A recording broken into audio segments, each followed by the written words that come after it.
नमस्कार. 9 तारखेचा भाग खूपच जबरदस्त असा असणार आहे. कारण सायलीच्या चेहऱ्यावरती हसू आणण्यासाठी अर्जुन जे काही करणार आहे ते पाहून खरं तर सायली खूपच इम्प्रेस अशी होणार आहे. मधुभाऊंना बरं वाटत नसतं आणि मधुभाऊ काही डॉक्टरांकडे जायला तयार नसतात. ही गोष्ट अर्जुनला समजते. कारण अर्जुन आता ना सुभेदारांच्या घरापेक्षा जास्त वेळ इकडे सायलीच्याच चाळीमध्ये जात असतो आणि त्याच वेळी अर्जुन आता एक जबरदस्त अशी शक्कल करत लढवत आहे. ती म्हणजे अर्जुनने तिथे फ्री मेडिकल कॅम्प भरवलेला असतो. मधुभाऊ काही डॉक्टरांकडे जायला तयार नसतात आणि अर्जुनने अक्षरशः तिथे स्पीकरवरती ओरडून तो सांगत असतो की जे काही पेशंट आहेत त्यांना लवकरात लवकर फ्री चेकअपसाठी घेऊन या. आणि जेव्हा सायली आणि कुसुमताई हे पाहतात तेव्हा मात्र त्यांनाही खूप भारी वाटतं. अर्जुनने त्या चाळीमध्ये सगळ्यांसाठी फ्री मेडिकल कॅम्प भरवलेला असतो आणि तो तिथे सगळ्यांना घेऊन जाणार असतो. हे सगळं जेव्हा सायली आणि कुसुमताई पाहतात त्या दोघीही खरंच खूप इम्प्रेस होतात आणि अर्जुन इकडे डोळ्यांनी खुणवून सांगत असतो की मिसेस सायली तुमच्यासाठी काय पण. कारण सायलीच्या चेहऱ्यावरती हसू आणण्यासाठी अर्जुन काहीही करू शकतो हे अर्जुनने दाखवून दिलेलं असतं आणि अर्जुन ते करत असतो. त्याचबरोबर इकडे आता जे वॉर्ड बॉय असतात ते मधुभाऊंना घेऊन जाण्यासाठी घरात येतात. सायली आणि कुसुमताई मधुभाऊंना म्हणत असतात की चला, पण ते येत नसतात. तेव्हा अर्जुनने सांगितलेलं असतं जे पेशंट बाहेर येणार नाहीत त्यांना उचलून आणण्यात यावं आणि अनाऊन्समेंट अर्जुन करत असतो. मधुभाऊंच्या अजून तरी ही गोष्ट लक्षात आलेली नसते आणि मग मधुभाऊंना बाहेर आणलं जातं आणि त्यांच्यावरती उपचार होतात आणि त्यामुळं सायली मात्र खुश होते. कारण मधुभाऊ आजारी पडलेले आहेत त्यामुळं सायलीच्या जीवात जीव नसतो आणि मधुभाऊ काही ऐकायला तयार नसतात. परंतु अर्जुनने इथे येऊन जबरदस्त अशी शक्कल लढवलेली असते आणि सायलीच्या चेहऱ्यावर हसू आणलेलं असतं आणि सांगितलेलं असतं की मिसेस सायली तुमच्या चेहऱ्यावर हसू आणण्यासाठी मी काहीही करू शकतो आणि अर्जुनने ते करून दाखवलेलं असतं. खरं तर अर्जुन जे काही करत आहे त्यामुळं सायली मात्र त्याच्यावरती जाम इम्प्रेस होत असते. सायलीला खूप छान वाटत असतं. सायली खुश झालेली असते आणि त्याचबरोबर अर्जुनने हे काही करायचं ठरवलेलं असतं त्यामुळं खरं तर सगळेच खुश होतात. आता अर्जुन अशा भन्नाट युक्ती करणार आहे ज्यामुळं सायली तर खुश होणार आहेच, पण मधुभाऊंना पण थोडंफार काहीतरी त्यांच्यामध्ये बदल झालेला आपल्याला पाहायला मिळणार आहे. तर हे सगळं कशा पद्धतीनं घडणार आहे त्यासाठी हा व्हिडिओ शेवटपर्यंत पहा. कारण कोर्टामध्ये सुनावणी झालेली असते. मधुभाऊ त्याचबरोबर सगळेजण कोर्टामध्ये गेलेले असतात, परंतु घडतं मात्र वेगळंच. तेव्हा मात्र इकडे महिपतने जो राडा घातलेला असतो, महिपतने साक्षीचा सावत्र भाऊ तिथं समोर आणलेला असतो. या सगळ्या गोष्टींमुळं खरं तर मधुभाऊंना टेन्शन आलेलं असतं. मधुभाऊ दाखवत नसतात, त्यांना खूप टेन्शन आलेलं असतं त्या गोष्टीचं, परंतु मधुभाऊ काही ते दाखवत नाहीत आणि मधुभाऊ त्या गोष्टीचं टेन्शन घेत असतात. अर्जुनने जे मुद्दे मधुभाऊंच्या समोर जोशी वकिलाला सांगितलेले असतात ते जोशी वकिलाला प्रश्न मधुभाऊ विचारतात. कारण तुम्ही त्यांना CCTV फुटेज का मागवलं नाही, इतक्या दिवस त्या गोष्टीचा उलगडा का केला नाही आणि आत्ता तुम्ही ते पुरावे का देता, असे बरेच मुद्दे उपस्थित केलेले असतात. आणि मग मधुभाऊ पण तेच विचारतात तुम्ही का बोलला नाही. परंतु जोशी वकील मात्र मधुभाऊंना म्हणतो की हे बघा कसं आहे माहिती आहे का, मला एका दिवसातच केस संपवायची नाही आहे, मग पुढच्या वेळेस काय बोलायचं. माझी ती स्ट्रॅटेजी आहे की मी हळूहळू मुद्दे बाहेर काढत असतो. आणि मग मधुभाऊंच्या डोक्यात मात्र विचार येत असतो म्हणजे हा जो अर्जुन आहे तो म्हणतो याच्यामध्ये तथ्य तर नाही ना, म्हणजे माझ्याकडून काय चुकतंय का, मी चूक करतोय का, असं मधुभाऊंच्या लक्षात येऊ लागतं. परंतु इकडे अर्जुन मात्र शांत बसत नाही. अर्जुन त्या केसच्या मागेच लागलेला असतो. त्याचवेळी इकडे सायलीला कुसुमताई घरी आल्याला सांगते की अगं सायली तुला माहिती आहे का काय झालं, खूप मोठा प्रॉब्लेम झाला. सायली म्हणते काय झालं कुसुमताई. तेव्हा कुसुमताई सांगते की त्या जोशी वकिलाने राडा घातला, तुला जे वाटत होतं ना तेच खरं ठरलेलं आहे. कारण अगं त्याने खूप मोठा गोंधळ घालून ठेवलेला आहे आणि त्या गोंधळाचा परिणाम असा झालेला आहे की मधुभाऊंची केस आता वीक झालेली आहे. आणि हे ऐकल्यानंतर इकडे सायलीला खूप मोठा धक्का बसतो. सायली म्हणते काय सांगतेस तू हे, मग मधुभाऊ कुठे आहेत, ते का नाहीत आलेले. तेव्हा मात्र इकडे सायली आणि मधुभाऊ यांच्यावर बद्दलचे जे डिस्कशन चाललेलं असतं त्यामुळं इकडे मधुभाऊ अजून आलेले नसतात. मधुभाऊ जोशी वकिलांकडे थांबलेले असतात. हे आता सायलीला कुसुमताई सांगते. त्याचबरोबर इकडे आपल्याला पाहायला मिळतं की आता अर्जुनने खूप विचार केलेला असतो. या सगळ्या केसचे मुद्दे तो बारकावे पाहत असतो आणि त्याच्या डोक्यात हे सगळं सुरू असतं. तर इकडे सायली आवाज पाहते तर ते एक फकीर तिथं आलेले असतात आणि ते बोलत असतात. सायली टेन्शनमध्ये असते. ते पाहून ते फकीर म्हणू लागतात की कसं आहे माहिती आहे का, काहीही झालं तरी कसं आहे, प्रत्येक वेळेस सुख आलं तर त्याची किंमत आपल्याला कळेल का? प्रत्येक सुखाच्या मागे दुःख आलंच पाहिजे, तेव्हा कुठं आपल्याला सुखाची किंमत कळणार आहे, हे बोललं जात असतं. तेव्हा सायली त्यांचं बोलणं ऐकते आणि सायलीच्या पण लक्षात येतं की नाही, काहीतरी आपलं पण चुकतंय, आता आपण हार मानायची नाही. तिला त्यांनी सांगितलेलं असतं की तुझ्या आयुष्यात असा जोडीदार आहे, हे जे काळे मणी आहेत ते तुझे प्रेमाची ताकद आहे, तर ते सोडू नकोस, हे सायलीला सांगितलेलं असतं. तेव्हा सायली पण खुश होते. सायलीच्या लक्षात येतं अर्जुन सर हे सायलीसाठी खूप खास आहेत.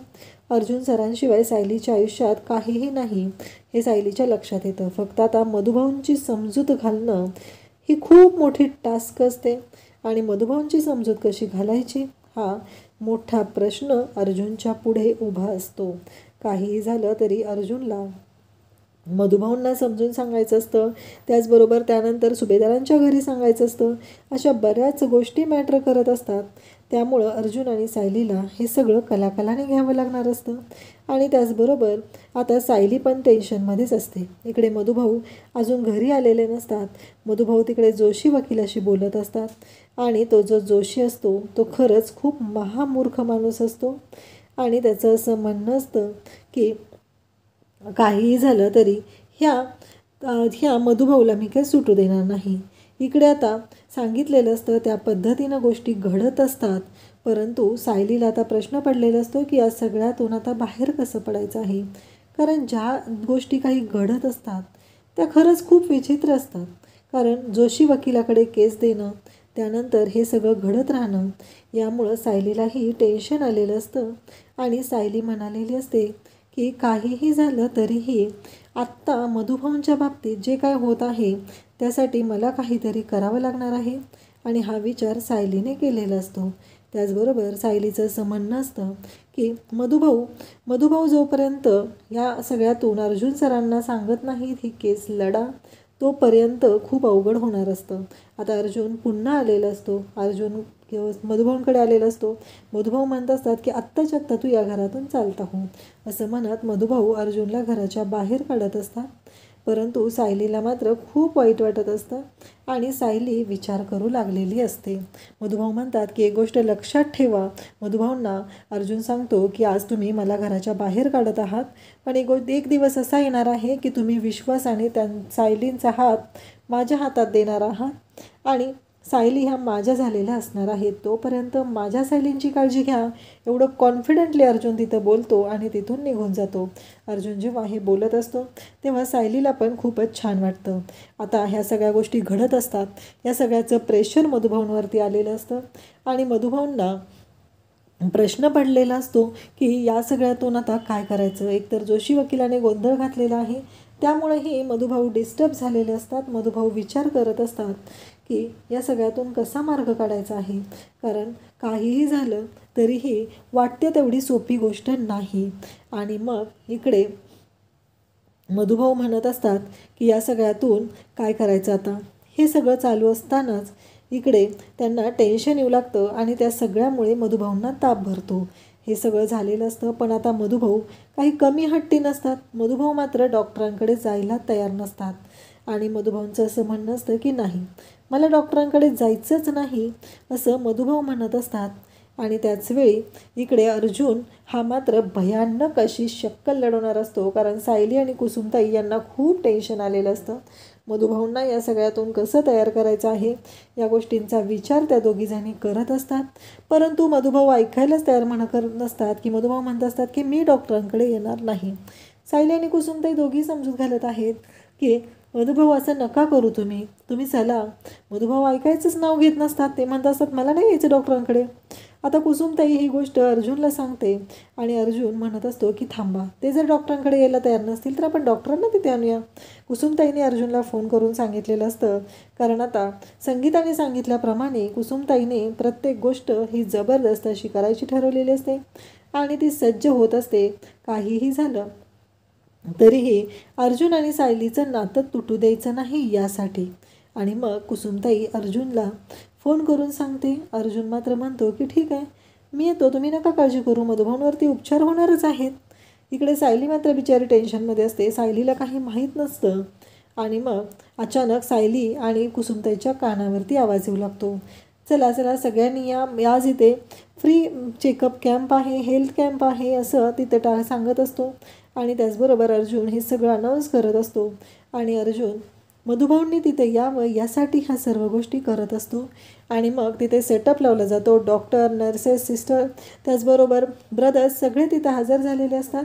आणि मग अर्जुन सगळ्यांना घेऊन तिथे पोहोचलेला असतो आणि अनाऊन्स करत असतो, ज्या लोकांना आजार आहे, ताप भरलेला आहे, त्यांना डॉक्टरांकडे जायचं नाही, त्यांच्यासाठी खास डॉक्टर इथं आलेले आहेत आणि लवकरात लवकर त्यांनी इथे यावं, असं अर्जुन अनाऊन्स करत असतो. हा आवाज सायली आणि कुसुमताईच्या कानावरती पडतो. त्या दोघीजणीही बाहेर जातात आणि पाहू लागतात. त्यांच्या लक्षात येतं की नक्कीच अर्जुनच आहे. आणि मग दोघी पाहतात तर काय, अर्जुनने तिथं कॅम्प भरवलेला असतो, मेडिकल कॅम्प भरवलेला असतो आणि त्या कॅम्पसाठी तो माणसं घेऊन आलेला असतो, डॉक्टर्स असतात. आणि मग सायलीकडे तो पाहतो. सायली आणि कुसुमताई दोघी येऊन बाहेर पाहतात. दोघीही हसत असतात, अर्जुनही हसत असतो. आणि अर्जुन खुणावून सायलीला सांगत असतो की हो, हे मीच केलेलं आहे.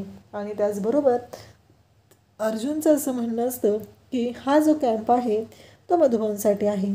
आणि खुणवूनच तो असं सांगत असतो की तुमच्यासाठी काय पण, ह्या सगळ्या गोष्टी घडत असतात. आणि अर्जुन सांगतो की मधुभाऊंना घेऊन बाहेर या. पण मधुभाऊ मात्र बाहेर यायलाच तयार नसतात. आणि त्याचबरोबर इकडे आपल्याला पाहायला मिळतं की अर्जुन जे ब्रदर्स असतात त्यांना बोलवतो आणि त्यांना जायला सांगतो. आणि त्यांना म्हणू लागतो की तुम्ही जा आणि आत्ता बघून या. आता त्यांना जायला सांगितलेलं असतं. ते ब्रदर जातात आणि मग ते ब्रदर जे आहेत ते घेऊन येतात आणि मधुभाऊंना उचलून आणत असतात. मधुभाऊ काही असे सहजासहजी यायला तयार नसतात. मग ते ब्रदर्स आहेत ते मधुभाऊंना उचलून आणत असतात. आणि त्याचबरोबर इकडे सायली आणि कुसुमताई हसत असतात.